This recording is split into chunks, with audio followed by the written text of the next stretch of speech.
Hermanos, buenos días. Nos encontramos nuevamente para meditar la palabra de Dios. Gracias a Dios.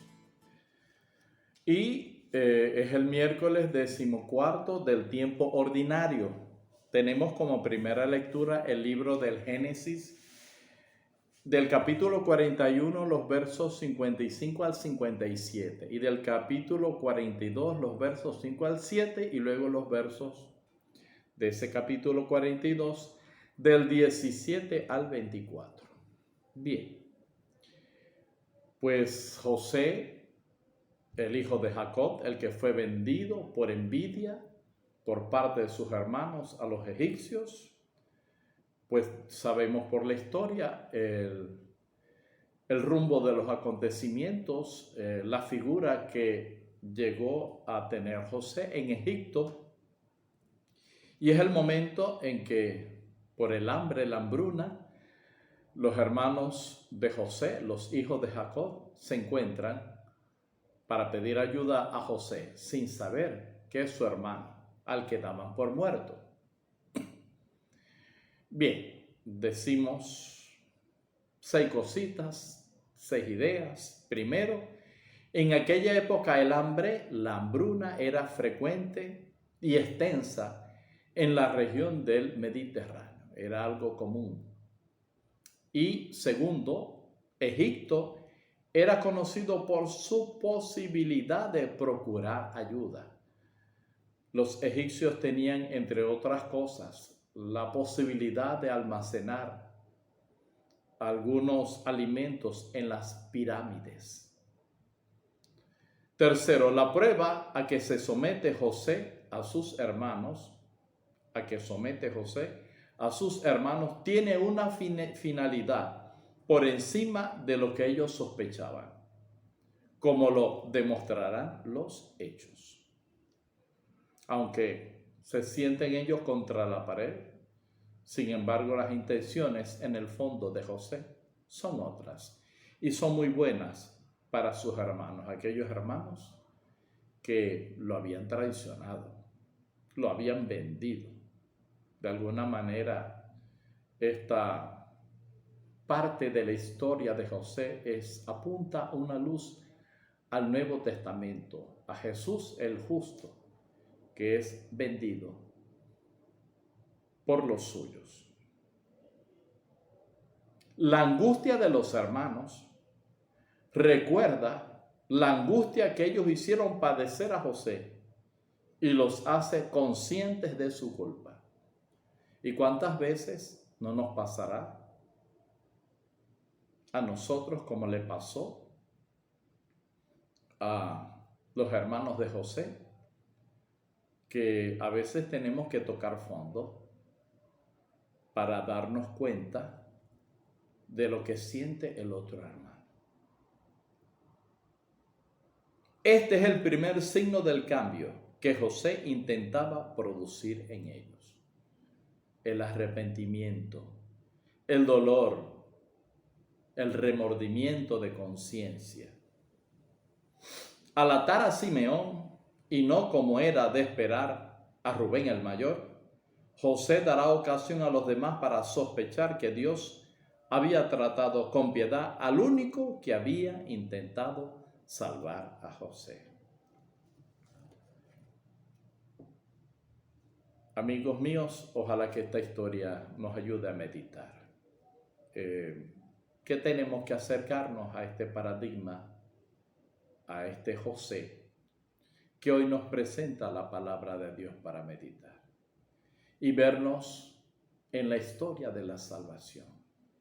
Y ver cómo Dios va tejiendo los hilos. Y viendo cómo Dios va abriendo caminos, aunque les estaba abriendo caminos a los hijos de Jacob, ellos no comprendían todavía muy bien.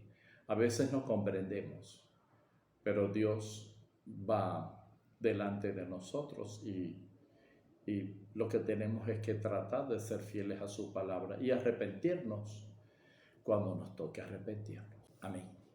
Queridos hermanos, y continuamos con la meditación del Evangelio de hoy, que es Mateo 10, versos 1 al 7. Es el llamamiento de Jesús a sus apóstoles, a los 12. Mateo amplifica aquí la colación de poderes. Son más los que aparece acá. Se explicita que las aflicciones son obras de los malos espíritus en esta mentalidad. Son nombrados los apóstoles en parejas: Pedro, Andrés, Juan y Santiago, etcétera, etcétera. Hay algunos añadidos a cada uno de ellos, como es el caso, no a todos, pero algunos de ellos, como es el caso de Mateo, a quien llama claramente la palabra de Dios el publicano. Y esto, querido amigo, tiene un peso tremendo, ¿no? Otro, por ejemplo, Simón, no Simón al que Jesús le llama Pedro, sino el otro Simón, el cananeo. El cananeo aquí es una transcripción griega del término arameo que se aplicaba a los miembros del Partido Revolucionario Radical Antirromano. Algunos piensan que para el momento en que Jesús llama a este Simón, a quien la palabra de Dios en otra parte lo llama el celotes, ya tenía que haber abandonado este mundo del Partido Revolucionario Antirromano. Judas Iscariota, quien también subraya claramente.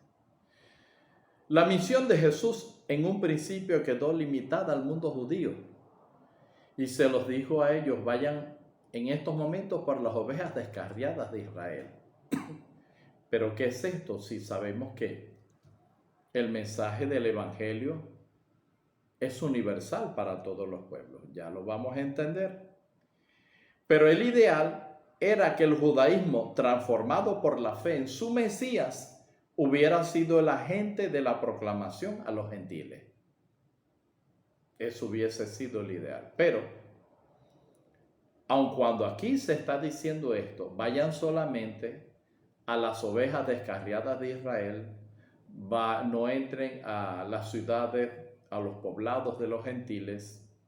Aquí se está diciendo esto, pero cuando vamos a leer el final del Evangelio según San Mateo, el resucitado les dice: vayan por todo el mundo y anuncien la buena nueva a toda la creación. Y entonces, ¿qué es esto? Esto es como una misión previa de entrenamiento a lo que Jesús les iba a pedir a ellos cuando resucitara. Pero hay una cosa que nos debe llamar la atención. Cuando Jesús llama a Pablo, y Pablo se convierte de muchas cosas, pero tuvo que convertirse de aquella persecución fanática hacia los cristianos. Lo mismo con cada uno de los personajes de la Sagrada Escritura. En el momento en que Dios los llama como que no son muy puros, como que no son muy trigo limpio, como que no son muy buena cosita. Entonces, por ejemplo, como hemos dicho, Mateo el publicano. Jesús llamó a un publicano, él cambió. Pero estoy diciendo que no eran tan puros. No eran tan puros en un comienzo. Y esto lo digo para que nos animemos. Y para que, viendo el camino que ellos siguieron a la santidad, pues nosotros también nos animemos a recorrer este mismo camino. No era fácil Mateo, Pedro, Tomás, a quien la Sagrada Escritura parece que lo llama el incrédulo de alguna manera o deja ver eso. En fin, no eran tan puros aquellos hombres, no eran tan santos. No eran tan buenos, pero los llamó. Y lo mismo hace contigo. Pronuncia tu nombre y sabe que no eres tan puro, ni tan bueno, ni tan santo. Pero si aceptas su llamado, vas a recorrer un camino apasionado por el Evangelio que te va a transformar. Que así sea. Dios te bendiga en el nombre del Padre y del Hijo y del Espíritu